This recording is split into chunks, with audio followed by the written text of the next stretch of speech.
Hi everyone who's just joined. I can see the numbers are slowly increasing, but as it's a minute past 12, we will make a start now, and other people will get access to the recording. So welcome to this Lunch and Learn webinar about the co-production with Pakistani communities and the learnings from the BCIAHP project, which I'll introduce shortly. My name's Chris Baggett. I'm currently Acting Assistant Director of Public Health in the Birmingham City Council Public Health team. And I was one of the leads on this project, and I'll be presenting a few slides shortly. Can I just introduce the other speakers, please, and ask them to introduce themselves? Can I go to Ellie and then Rupi first, please? Hi everyone, I'm Ellie Jarazek, a Public Health Officer in the Communities team supporting on this project. Hi everyone, I'm Rupinder Tomlinson. I'm a Public Health Officer and I've been supporting Chris on this project. Thanks both. And can I go to Midori and Selena, please? Of course, thanks, Chris. Hi, everyone. My name is Midori. I'm a principal behavioral scientist at Social Machines.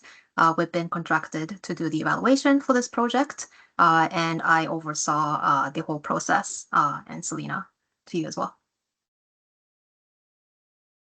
Thanks. Hi, I'm Selena. I'm a behavioral scientist at Social Machines, and I have been supporting Midori on the evaluation. Thank you very much both, and good to have you with us. So just briefly, a bit of housekeeping. So this session is being recorded. The recording will be made available to everyone who's registered, and we will be able to share that shortly after the meeting. If you are able to, we would be great if you could keep your cameras on. It helps with the engagement and delivery, but if you'd rather keep your cameras off, that's absolutely fine. Everyone's microphones should be muted at the moment, but we can unmute them during the Q&A session towards the end. There will be a Q&A after the main presentation for everyone, but you can also use the Q&A button at the top of your screen, or you can put any comments in the chat section also at the top of the screen, above where you see our faces on the screen. Next slide, please. Thank you. So the structure of this webinar should last around 40 to 45 minutes with plenty of time for questions and answers at the end. We'll be starting by recognising acknowledgements for everyone who was involved in delivering this project, which was a really important project for us in the Public Health Division. We'll be looking at the project rationale, the background and the phasing of the project, so that everyone understands how this project was structured. We'll briefly look at the project outputs that were made available towards the end of the project, and I'll then be handing over to Midori and Selena to cover the academic evaluation. And we'll come back with colleagues from the project team to look at the reflections and lessons learned in addition to the academic evaluation, and how we're taking the project forward through our next steps. As I said, there'll then be space for questions and answers from anyone. And right at the end of the slides, there is some contact information and useful links that people might find beneficial.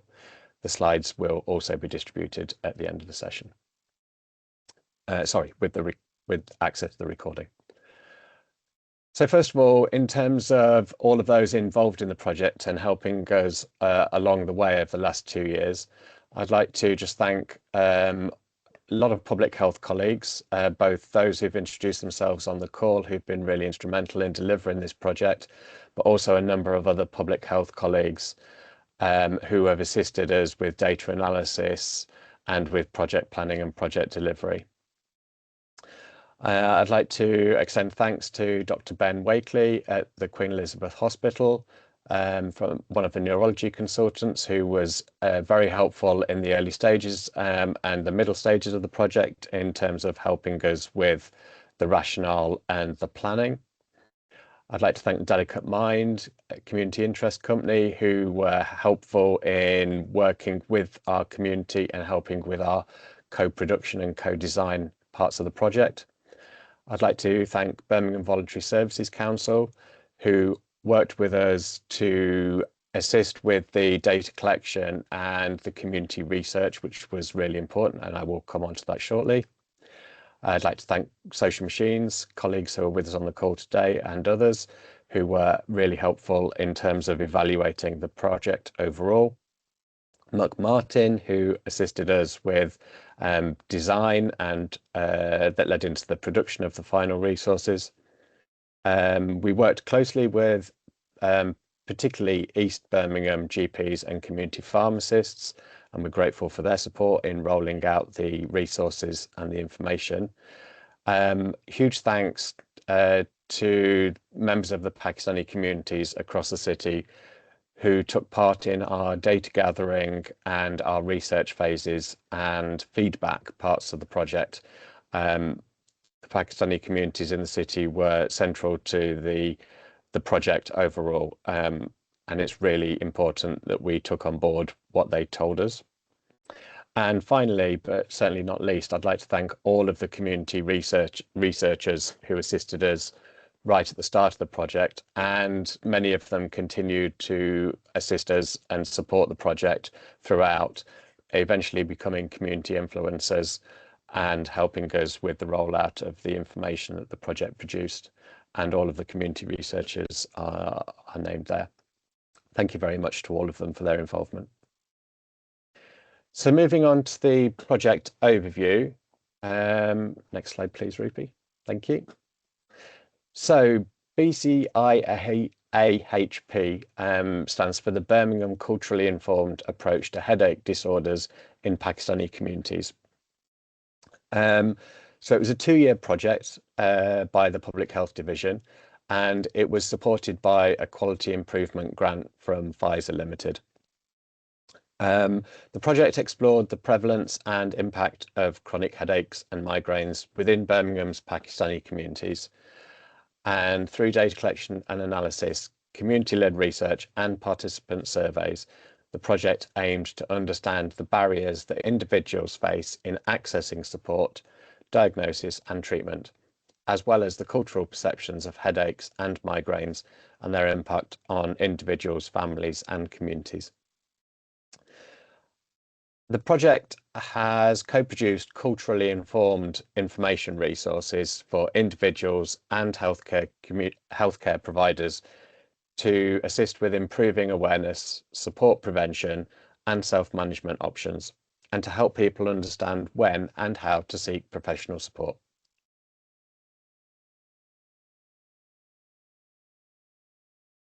So a brief slide on the rationale for this project. So there was an international study conducted a few years ago, which collected data from around the world, and of particular relevance for us on this project was the data that they gathered from within Pakistan. So this was the Pakistani population in Pakistan, not in Birmingham. This has been published, and it found that 40% of respondents to the data collection survey suffered from migraines. 78% of those that responded were female, 69% were aged 20 to 29, and 76% were students. A third had a family history of migraine, and it found that the most frequent triggers were sleep disturbance, stress, fatigue, and then menstruation. Next slide, please. So that was important evidence from the population in Pakistan, but we had very limited data on the prevalence of headaches and migraines in Pakistani communities in our city, Birmingham.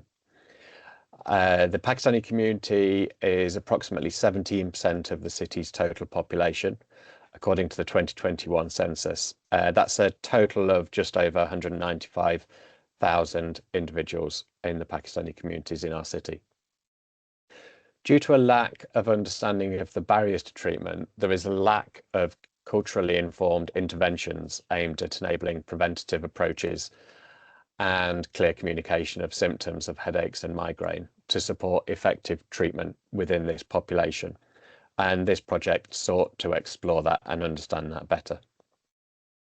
So we had 3 aims on the project: to increase understanding of headaches and migraines within Pakistani communities in the city, increase awareness and understanding of actions to reduce impact and risk from headaches and migraines, and thirdly, enhanced understanding and recognition among healthcare professionals of the cultural context and experiences related to headaches and migraines within our Pakistani communities. Next slide, please. So there were 3 main phases and then an overarching phase around evaluation. So phase 1 was around data collection and analysis. And in the scoping phase, we sought to understand the size of the need in the target population, as well as the specific barriers to and community experiences. This involved a lot of data gathering in different forms, but the most important was our community research data gathering, which we worked with BVSC and the community researchers that I've already acknowledged. And that was a really important part of the project, the culturally informed part of the project, to work with the community to gather data on the community. Phase 2 was focused on the co-design of resources, and we worked with local community organisation Delicate Mind, and that was aimed at gathering insights from Pakistani communities and local healthcare professionals about what they wanted more information about and how they wanted that to be presented. And the output of that was culturally intelligent resources, which we'll touch on shortly. Phase 3 was about the implementation of those resources and getting them out to the people that needed them. We collaborated with local GPs, pharmacists, and the community researchers from phase 1 to implement the culturally intelligent solutions that had been designed across healthcare services and community settings in East Birmingham. As I said, throughout the project, we've been looking at evaluating both the process and the outcome and the difference we're making on the project. And as we've already touched on, we've worked closely with Social Machines to evaluate across the life course of the project. So this is an example of the project outputs. These are the resources that were designed by the community for the community. For those who aren't already aware or who would like to see more examples of these resources, you can scan the QR code either now or later on when you get the slides, and that will take you through to our website where some of the resources are available. So the blue booklet on the left-hand side, that's the booklet for healthcare professionals. That's giving them more information based on what they said they needed. The green resources are for members of the community themselves to use and understand and work with. So we have a booklet which is available in English and Urdu. We have a poster which is available in English and Urdu, and we have some short videos which I think hopefully when you see them you'll agree that they're brilliant. They are in Urdu with BSL, English with BSL, and they are subtitled, and they're available on YouTube. And next slide, thank you. So overall, we've collected a number of metrics around the reach and impact of the project. So far, as of the end of last week, we've had 172 web page visits. That might increase today if people use the QR code. We've had 116 digital resource downloads. So all of the resources have been made available both digitally and in hard copy where that's appropriate. We've reached 117 locations across the community. That includes libraries, community centres, faith settings and commercial premises. We've had 257 community influencer conversations. That's one-on-one conversations with the influencers that we worked with and trained. And we've distributed over 780 posters and booklets. We've reached into 40 GP practices, 62 community pharmacies, and amongst those healthcare settings, we've distributed over 3,000 posters and booklets. Next slide, please, Ruby. Thank you. And I will hand over to Midori and Selena to take you through the next few slides on the academic evaluation. Thanks, Chris. So as academic evaluators, we look to evaluate both the process of the project as well as its impact. And to do so, we will run through each phase of the project, looking at the process used in each, and then we will evaluate the impact of BCIAHP as a whole at the end. So phase 1 intended to understand the needs, barriers and preferences for headache and migraine care in Birmingham's Pakistani communities. The ultimate goal was to build an evidence base for the culturally informed interventions in phase 2. And therefore the evaluation of phase 1 focused on the processes used, not the outcomes. These processes involved a multi-source mixed method data collection that involved community-led qualitative research and quantitative clinical data analysis. There was also a BHERD community survey. And our evaluation of phase 1 was completed through conducting interviews with 2 of the community researchers, 2 of the quantitative data analysts, and reviewing the phase 1 reports. The interviews with the community researchers found them to be highly engaged and motivated, and they reported that the training and mentoring had built their research skills.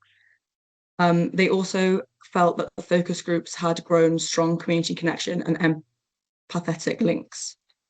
But there was some confusion around data security, anonymity, and data policies, which did cause some problems in the process.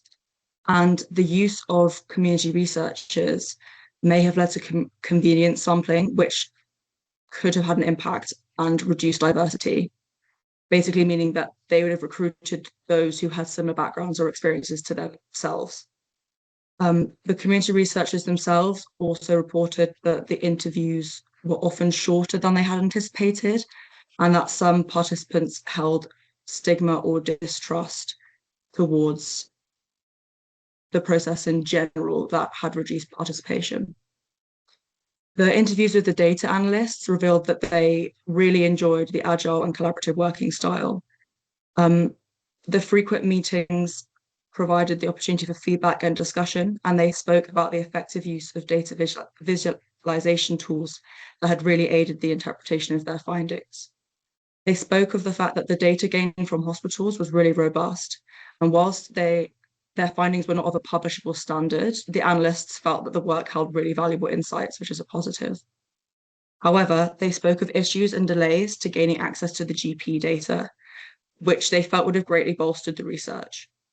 The GP data was often incomplete or pre-aggregated, meaning that conclusions could not be reached. And there was a lack of demographic and longitudinal data, which meant that the analysts found it difficult to analyze any subgroups or trends over time. Phase 2 works to create and co-design culturally informed resources. And to evaluate this process, we observed 3 of the online co-production workshops, one of which was with healthcare professionals and 2 were with members of the target population. In addition, we also reviewed the phase 2 reports conducted by the Delicate Mind.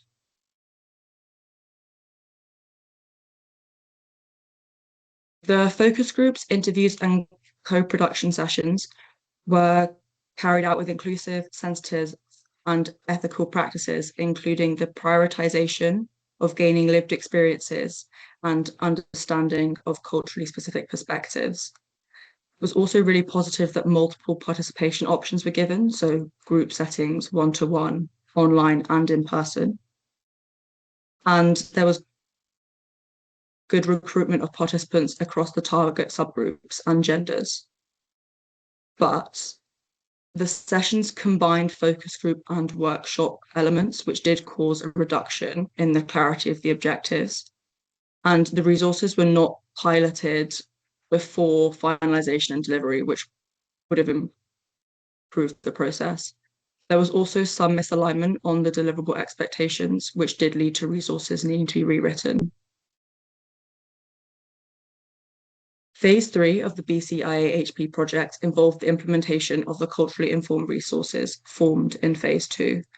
In this phase, the community researchers turned into community influencers and received training to share resources across their target areas of Birmingham. In addition, briefing sessions were delivered for GPs and pharmacists to receive, use, and share the resources. To review this phase, we looked at 4 main sources of data. So focus groups with the community influencers. We looked at the Be Heard community surveys on the resources. We looked at a survey of healthcare practitioners, and we also looked at the automated web data that's generated from clicks on the resource links. The evaluation of Phase 3 gave the following findings. There was really positive community feedback and impact. The developed resources were reported to be useful and really interesting, and community members reported increased knowledge as a result of the resources. There was also a positive change from the healthcare practitioners. They reported improved confidence in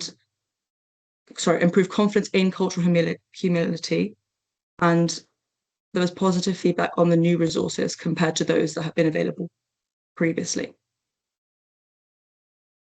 But some members of the community spoke up about issues regarding the cultural appropriateness of certain phrases used in the resources. Alongside this, there were weaknesses reported in the Urdu translations, alongside typographical errors that weakened the perceived reliability of the resources. In addition to this, the community influencers, or previously researchers, felt that they possibly could have prevented these problems had they been included more in the development of the resources. And there was a bit of concern expressed that these errors in translation or cultural appropriateness may have reduced their credibility with the community. And the long-term success of BCIAHP as a project is likely dependent on addressing those content or implementation issues raised by the community. We also took time to reflect on the evaluation process as a whole, and our takeaways are that earlier onboarding of the evaluators would have been positive, with clear definition of evaluator scope and role, and also creating an integrated community-engaged evaluation model, strengthen feedback loops between the commissioner, partners, and community members will be really positive in projects moving forwards. So based on the evaluation, recommendations for future projects were developed. And in these, we highlight both the really effective practices used in this project, as well as areas that could have benefit from greater consideration. And so BCIAHP has shown that culturally informed, community engaged interventions can improve relevance, trust, and engagement. And the biggest takeaway from the project was not just what was delivered, but how it was designed. So the use of early collaboration, shared ownership, and integrated evaluation. Future public health projects can be strengthened if evaluation, community engagement, and delivery are treated as one connected process. The following recommendations have been separated into their target audiences. So for commissioning organisations and commissioners, we recommend the embedding of participatory and co-design approaches from inception, engaging citizens and community partners in setting priorities, designing tools, and shaping interventions. We recommend the strengthening of translation, cultural relevance, and accessibility through multiple reviewers and community gatekeepers or leaders. We would also recommend integrating evaluation as a co-created process from the outset to inform delivery in real time. For system and community partners, with a note that adoption of these recommendations may depend on commissioner actions, and I think these recommendations should be considered jointly with the previous ones. But It would be important to build equitable partnerships with clear expectations, quality standards, and capacity building support. It's important to expand outreach and inclusion strategies to ensure that you can engage with underrepresented groups. And it's important to sustain community capacity by offering continued opportunities beyond the individual project cycles. And finally, for healthcare providers and clinicians, we'd recommend developing cultural humility training and culturally informed resources through a multifaceted and structural approach. We'd recommend integrating culturally informed materials into existing systems and workflows. And we would recommend fostering open dialogue on traditional and faith-based practices to support safe, holistic, and value-aligned care. Thank you.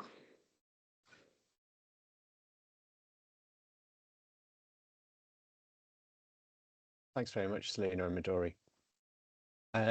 So we'll go on now to cover some of the additional lessons learned and the next steps for this project. So there are a number of lessons that we've learned in the project team, in addition to the recommendations that have been made by colleagues at Social Machines. In phase one, the challenges with data collection were particularly early on around obtaining ethical approval.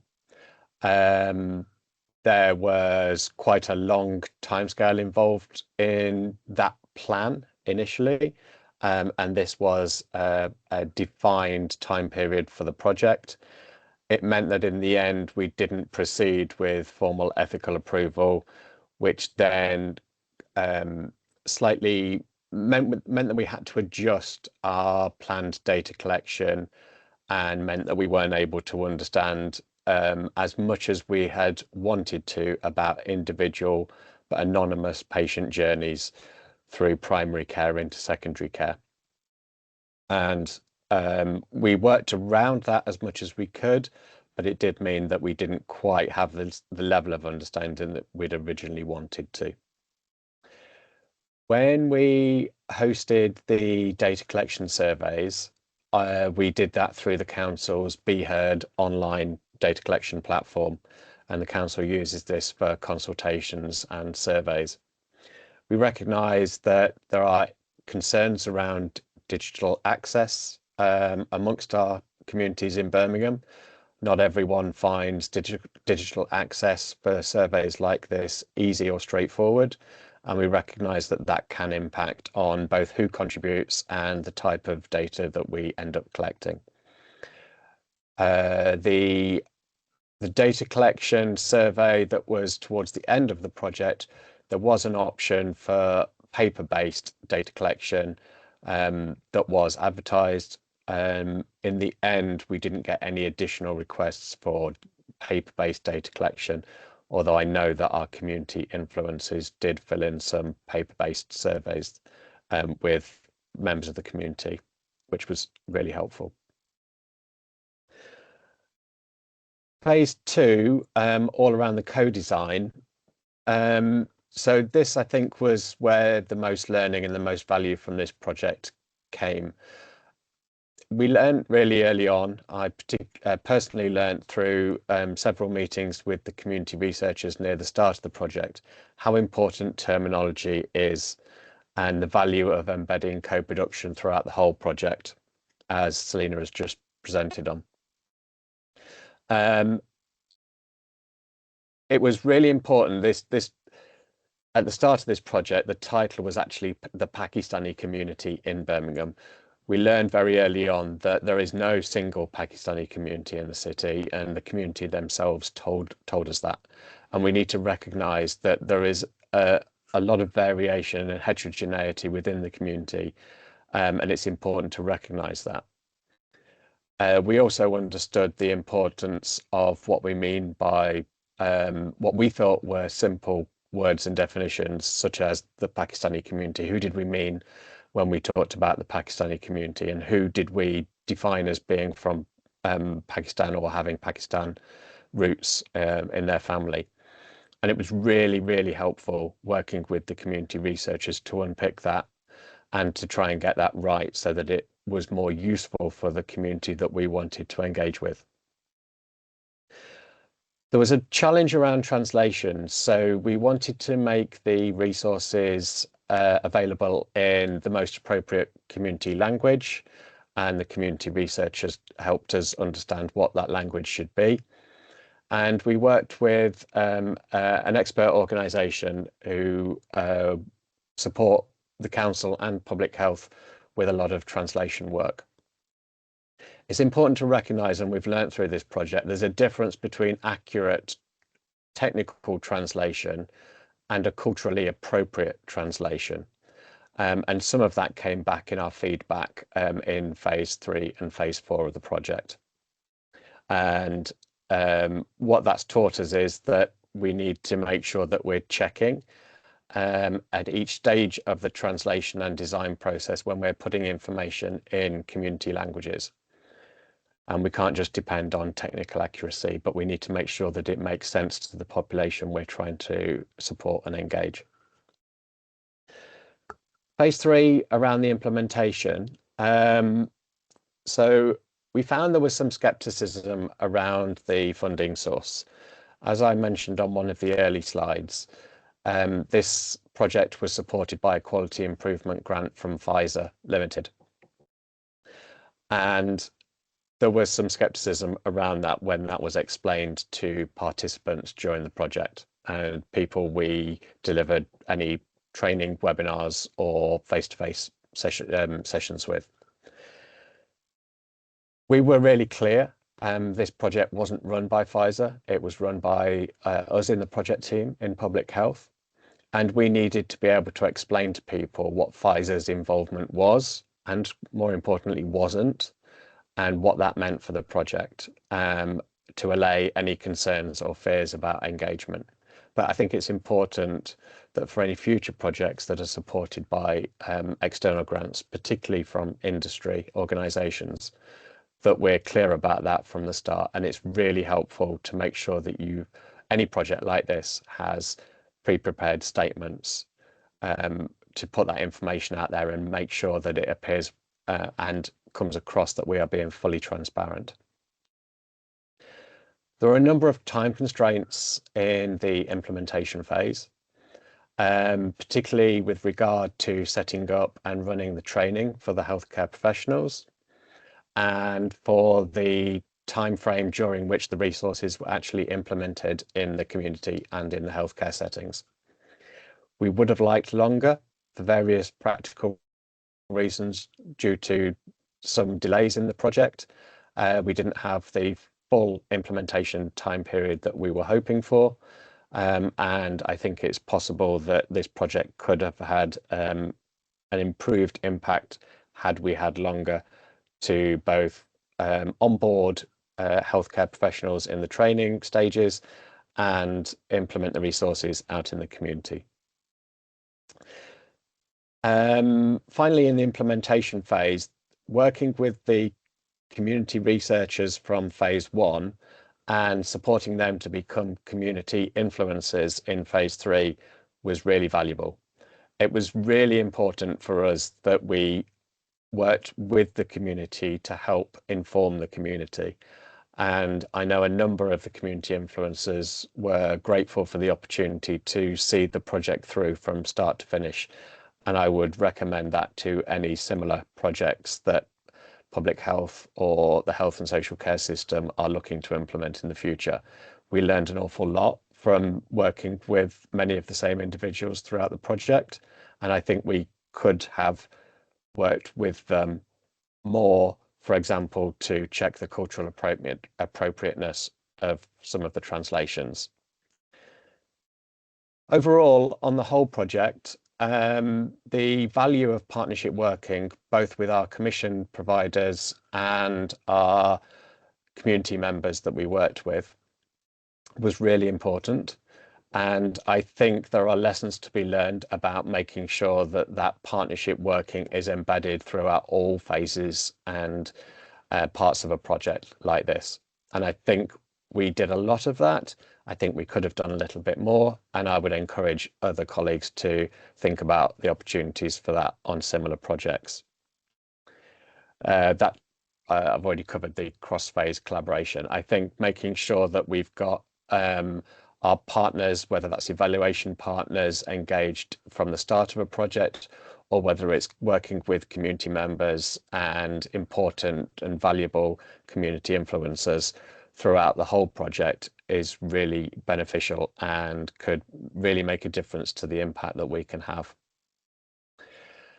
Finally, approvals from funders. So although we were in control of the delivery and the planning of this project, because of the funding source and because of regulations around funding source from pharmaceutical companies, we did have to get approvals for certain changes to the original project plan as we went. And this introduced delays to the project, which, as I've said, was one of the influences of the delayed timeline for the implementation phase. It's important to consider any approval timescales and timelines from external funders. And if you think about these early on, then hopefully that should mitigate or reduce the impact of any further delays throughout the project. Next slide, please, Rupi. So in terms of next steps, we're really encouraged by the positive feedback that we've had on the resources, the posters and the videos in particular. And we're committed to expanding the use of digital platforms in future projects. And by putting the information out digitally, it means that people can access the information when and where they want, alongside the distribution of any physical resources and printouts that get put up in pharmacies or in surgeries.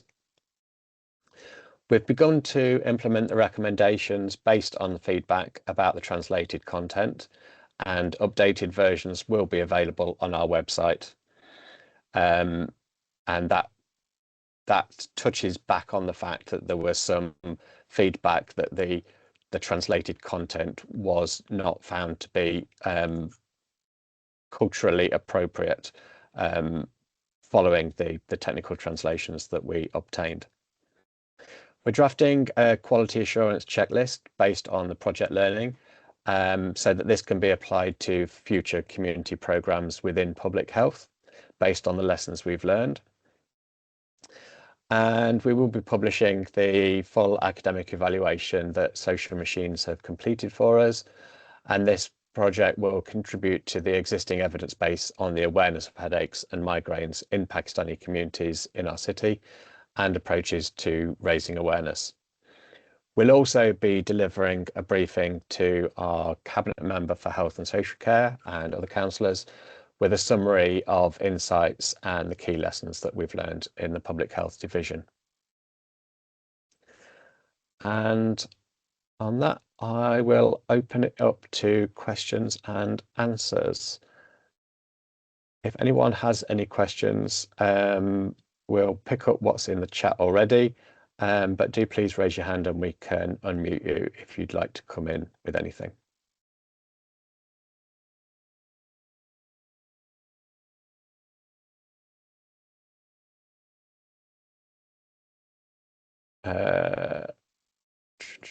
Let me see if I can. Helen, I've seen you've the mic is disabled. Bear with me.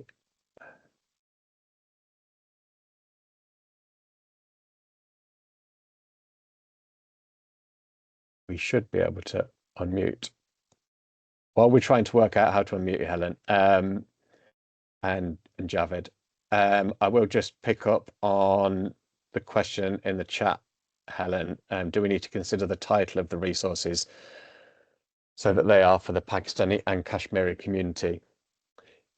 Yes, I think that was one of the useful findings from the engagement we had with the community researchers, understanding how members of the community identify in different ways. And I think going forwards, that understanding early on in a project it would be really important to make sure that the terminology and who we're trying to engage with and work with is clear from the start. And we can certainly look at adjusting the titles of the resources.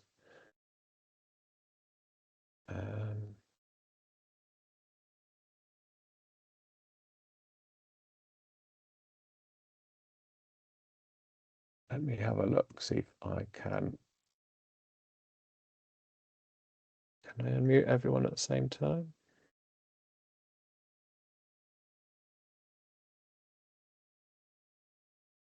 Helen, I've unmuted you, so if you want to come off mute, you can now. And if you've got any other points you wanted to raise, and I will do the same to Javid. Yeah, no, I haven't, but I have just seen Javid's comment in the chat as well. No problem. Thanks, Helen. And Javid, you should be able to unmute now. Okay, yeah, thanks. Basically, my concern is like, the Kashmiri community are hard to reach. It's very hard to integrate, engage with them due to cultural reasons, for example, the women.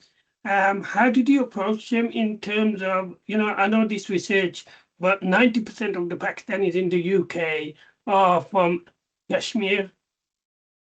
So I don't know if it's a Pakistani as a whole, because there's a lot of Kashmiris in Birmingham compared to the rest of Pakistan. And my other concerns are like the action plan and what are the recommendations going forward, because obviously we gain all these research, but with all these, it's all related to their living standard, their education attainment, because that could all link in to their quality of life. That causes headaches. Yes, thank you, Javid. So, yes, I should add that working with the community researchers in phase 1 of the project, we came up with an explanation of what we mean by Pakistani, by the Pakistani population.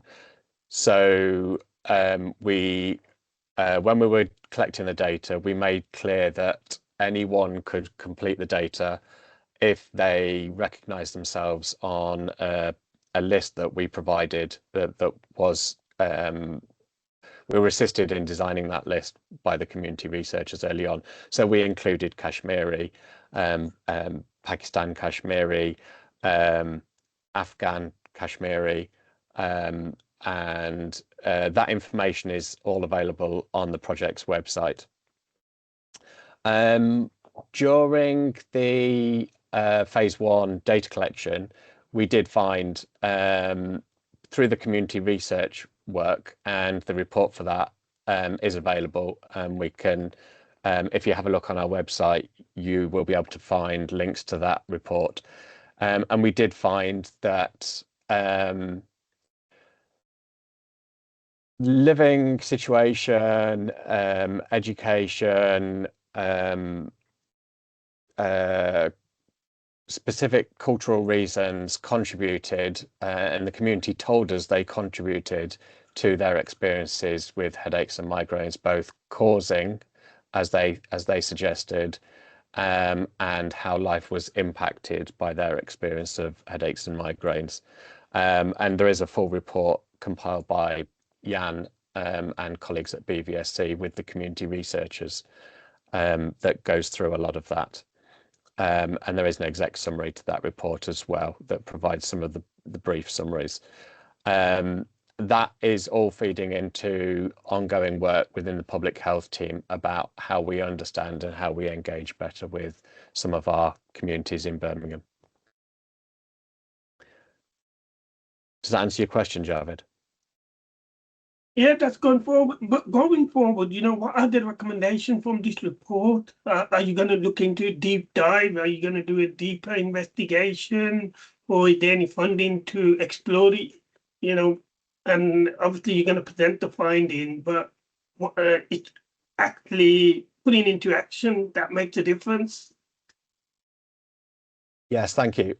So there's no additional funding to continue the project at the moment. we are looking at opportunities to see how we can, what we can continue and how we can assess a longer term impact.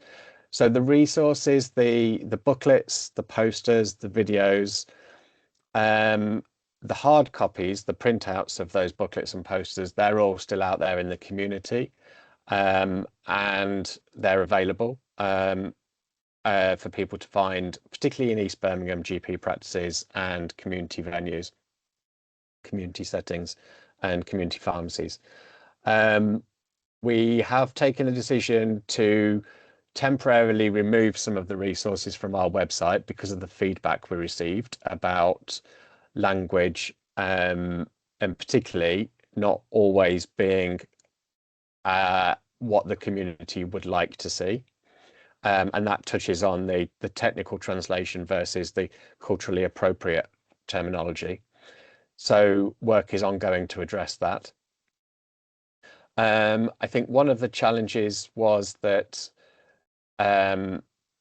because we recognise that the breadth of Pakistani communities that we have in the city have different perspectives and different views and feedback that they provided to us. And although the resources were designed by members of the Pakistani community, that doesn't mean they would be deemed necessarily ideal for all members of the Pakistani community. And I think that's a challenge for us that we need to understand and to work with going forward. So some of that is about us reflecting in the Public Health Division and in the Council on how we improve our co-production with communities of interest in the city and how we take that forward in future projects, and maybe recognising that communities are very variable and not one homogenous group of people that we can address as a group.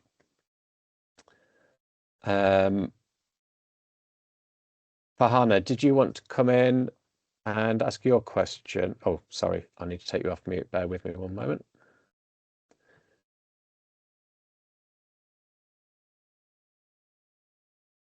You should be able to come off mute now, Farhana.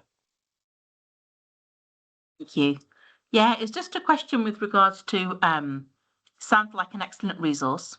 Sounds like a lot of really good learning, but just really mindful of, again, as you said, the significant proportion of the communities of the population of Birmingham being Pakistani and Kashmiri.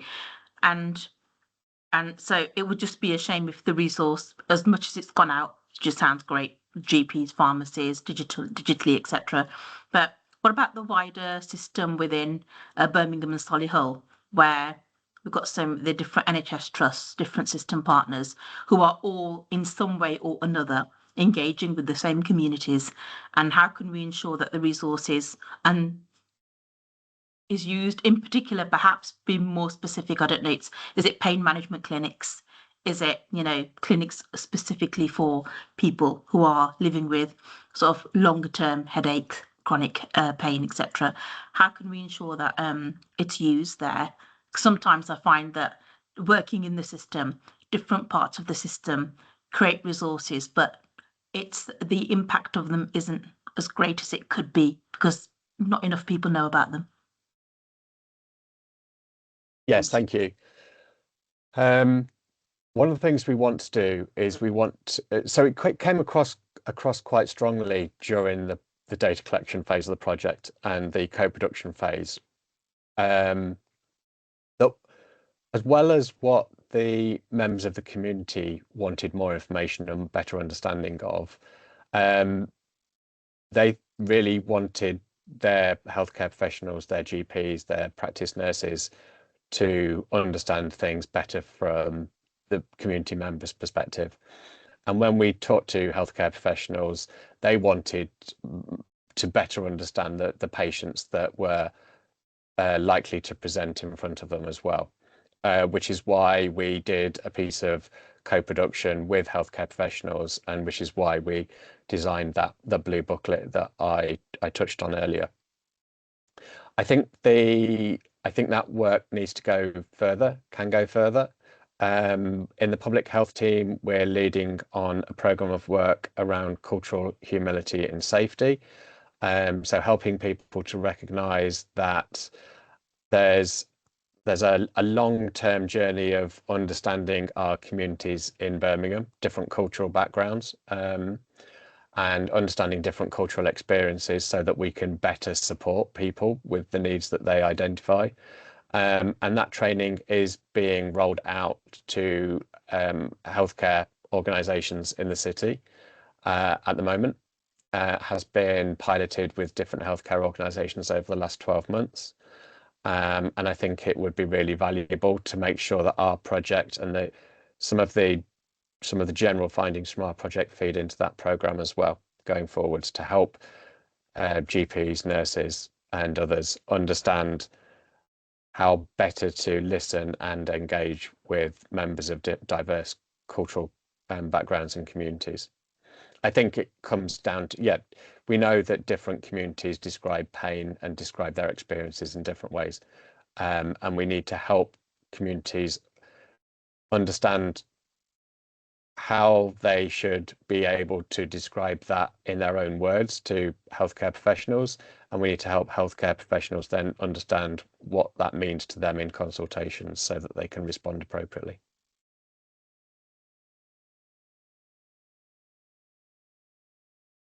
I hope that answers your question.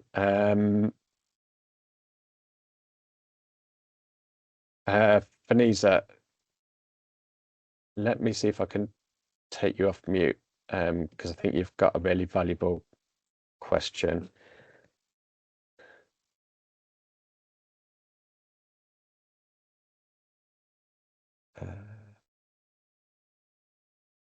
Vanessa, did you want to ask your question? You should be able to take yourself off mute. If not, I can ask your question. No, I think you kind of answered all the questions really. I think when we did research as a researcher, not just me, like other researchers, like we kind of like we did feel uncomfortable, like a majority of the words, the way. I think when you look at the English section, what it said, wasn't so bad, but when you read the Urdu version, it did not sit well, the words, and it kind of like they did like kind of sounded like a bit offensive. But if you're saying that they have been reviewed and there has been a change has been made, I think that's really good. Thanks, Vanessa, and thanks for your help on the project as well. No, that's okay. I think I'm just picking up a couple of the chats that Osaf and Helen have comments that Osaf and Helen have put in the chat. I think one thing that's really important is, and it's a really basic thing. So we found in some of the community research that some of our communities in Birmingham, when they're experiencing temporary or intermittent symptoms, like a migraine, maybe a couple of days a month, but not on a predictable pattern, for example, they told us that they feel they can't go to their GP if they've not got the migraine there and then. And when they have got a migraine, they're saying that they can't get a GP appointment for 3 or 4 days. And by the time they've got that appointment, then they're not going to have the problem anymore. So they don't feel that it's relevant to go and get help. That's really important that we understand that and that we work with the healthcare system to help the healthcare system understand that as well.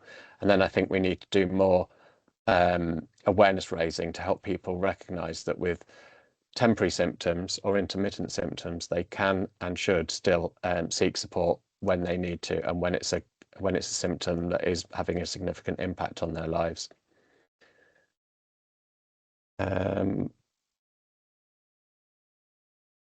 Osaf, do you want to come in? I'll take you off mute. You can come off mute if you want, Osaf. Yeah, no. I've put it in the chat anyway, but as much as I take on board the comments about getting the title of the report right and the communities, etc. right, and also the translation. I think with all due respect, myself being a second generation child of an immigrant, I actually can't read or write Urdu. Certainly my children can't read or write Urdu. Fourth generation here as well. So I think I wouldn't get too much hooked up as to translating in the pamphlets and leaflets into those sort of languages, because if we're talking 194,000 people in the city, what's the percentage of that 194,000 that actually can read and write? So I think what's more important is that we concentrate on methods and processes without that sort of intervention in terms of reading materials, etc. And secondly, I think what's important to me, Chris, is that you've highlighted that, and as Helen said in her chat, is that accessing of services around this is an issue for members of this community. Well, how do we get that access open to these people? Because disproportionately, the numbers and the stats are showing that there is a higher number who are suffering from migraines, etc., including my young nephew, who physically gets sick every time he gets one. So I've actually experienced this quite close hand. So, and yes, trying to get a GP appointment to access and all that is very different. So yeah, it's more about the causes, and secondly, accessibility. I rather see resources at, if I'm totally honest with you, in the current climate of the NHS being at extreme pressures.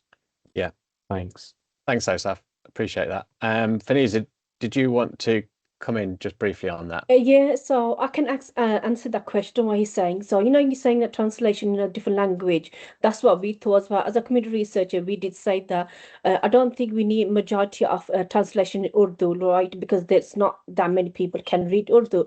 But then what we found is I personally was wrong, because when I went out to hand those posters and booklets out, majority people did wanted Urdu, and there's one place I went to, mosque, where they had Malad happening, gathering, and when I was giving, because I had to go back to BVSC to collect those Urdu books specifically for people. So when I was handing them out, I did not actually had enough. So what the lady said, they go, because we know each other, we don't mind. Once we read, and if you read and answer the survey, we can pass them on to other people as well. So that was really nice of them actually doing that. And I think having translated in different language is important, because a lot of times we don't understand till we meet people, till we go out. Thanks, Faniza. I think, I think what we, as Faniza just explained, different people find different ways of engaging and communicating helpful. And that's one of the things. And the community researchers like Faniza, they found that there was a demand for information using BSL, which is why we produced the BSL videos. And we work with a brilliant colleague from the community to help us do that. And it's about making sure that we listen to the community and try and deliver information in a way that they're identifying as helpful. Okay. Thanks, everyone. We're almost at 1 o'clock, so I'll close the webinar there. Can I just move on to the next slide, please? So if you do want more information, this is our project webpage QR code. You'll get this when you get copies of the slides, and you'll get the email address for our project team. If you do have any further questions or comments that you'd like to share with us, please let us know, and we'll get back to you as soon as we can. And Ellie's just put the email address in the chat, so you can access it there if you need it. Thanks everyone for joining us, and do come back to us with any further questions. Enjoy the rest of your day.